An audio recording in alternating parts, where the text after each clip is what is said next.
Imagine your teenager packing their bags on a Friday night, smiling and excited for a spring break trip with their best friends. They tell you goodbye, step out onto the front driveway, and stand under the streetlights to wait for their ride.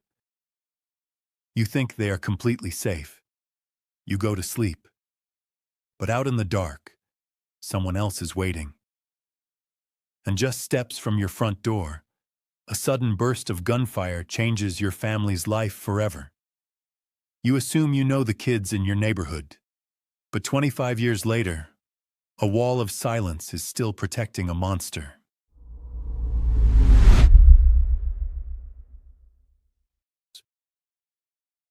Good evening, I'm Marcus Hayes, and tonight on Case Files After Dark, we are uncovering a deeply unsettling, virtually forgotten cold case from right here in Wake County, the execution of Usama Husein.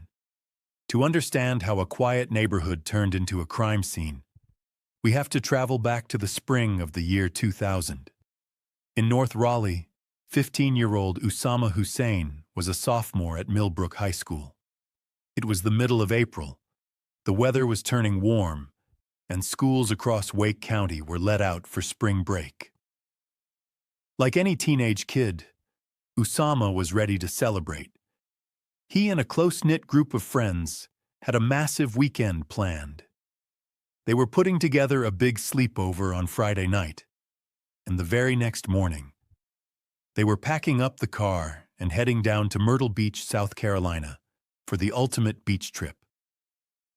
On the night of Friday, April 14th, Usama was at his family's home in the Stone Creek neighborhood. His bags were packed. Sometime during the late-night hours, the phone rang, or a plan was locked in. Usama was getting picked up by his friends for the sleepover. It was a completely normal teenage routine. He quietly stepped out of his house, walked down the concrete of his driveway, and stood at the edge of the cul-de-sac on Presnell Court. The night was dark, quiet, and completely still. He was just a kid waiting on a curb for the headlights to round the corner. But his friends never arrived. Instead, a phantom emerged from the dark. Sometime in the pitch-black hours of the morning, investigators believe a dark-colored vehicle slowly rolled up the quiet asphalt of Presnell Court. It stopped right in front of the 15-year-old, but nobody got out to greet him. Instead, a weapon was produced. A rifle. Suddenly, the silence of the North Raleigh neighborhood was shattered by a rapid succession of gunfire.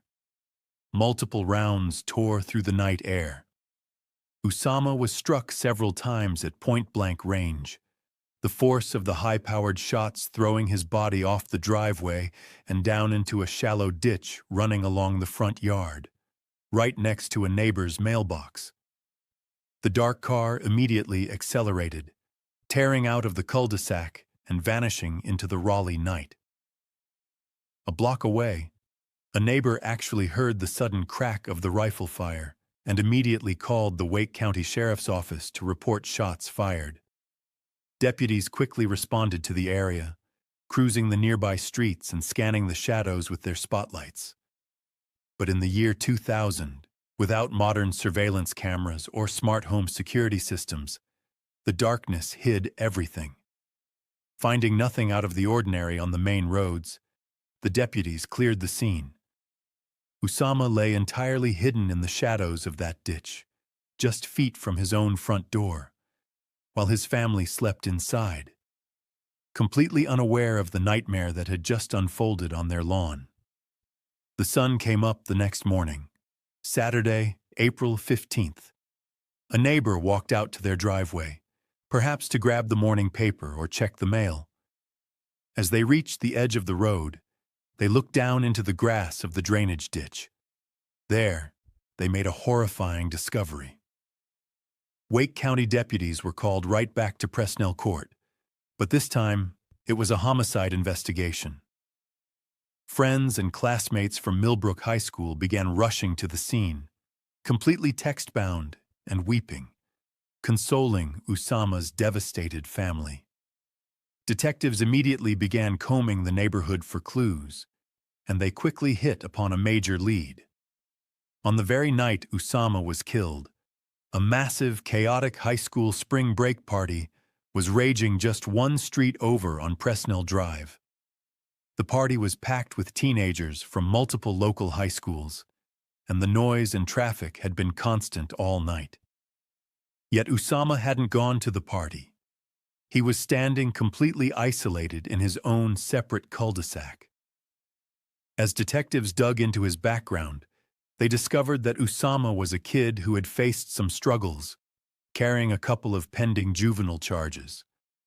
But more importantly, they uncovered a burning piece of street lore. Months before the shooting, Usama had been involved in a heavy, intense teenage fistfight with another local youth. The theory began to take shape. Investigators heavily suspect that someone at that massive party next door knew Usama was home. They believe a group left the party, grabbed a rifle, drove one street over to his dark cul-de-sac, and executed a calculated act of street revenge over a schoolyard grudge. For over 25 years, the case has moved in a circle of silence. The original teenage suspects and witnesses grew up, graduated, and moved away from the Raleigh area. The file grew cold, but it never died. Over the years, bizarre twists occurred, including a prison inmate who falsely confessed to the murder in 2007 just to get transferred. A lead that detectives spent months debunking because the inmate was literally locked up on the day Usama died. But recently, the Wake County Sheriff's Office has reignited the flame on this case. Cold case detectives have openly stated that they have developed concrete persons of interest. They know who was at that party. They know who was running in those circles. The barrier to solving this case isn't technology. It is a lack of conscience. The kids who were drinking at that party or riding in that dark car in the year 2000 are now adults in their late 30s and early 40s. Many of them have careers, mortgages, and children of their own. Investigators are heavily counting on maturity to finally break this case wide open. The weight of carrying a 15-year-old boy's murder for a quarter of a century is a heavy burden, and the family is now offering a massive $50,000 reward for the one piece of information that leads to an arrest and conviction. Usama's brother, Usama Husein, recently spoke out, stating that the family's pain has never faded, but they are holding on to the strongest hope they've had in decades that a breakthrough is coming. A teenage boy should have been heading to the beach with his friends. Instead, a circle of small-town secrets kept his killer walking free on the streets of North Carolina. If you or anyone you know attended that spring break party on Presnell Drive in April of 2000, or if you have any information regarding a dark vehicle in the area that night, please do the right thing. Call the Wake County Sheriff's Office at 919-856-6900. It is time to finally give this family the justice they have spent a lifetime waiting for. What do you think happened in the shadows of that North Raleigh cul-de-sac? Let me know your thoughts in the comments below. I'm Marcus Hayes, and this is Case Files After Dark. Stay safe out there, North Carolina.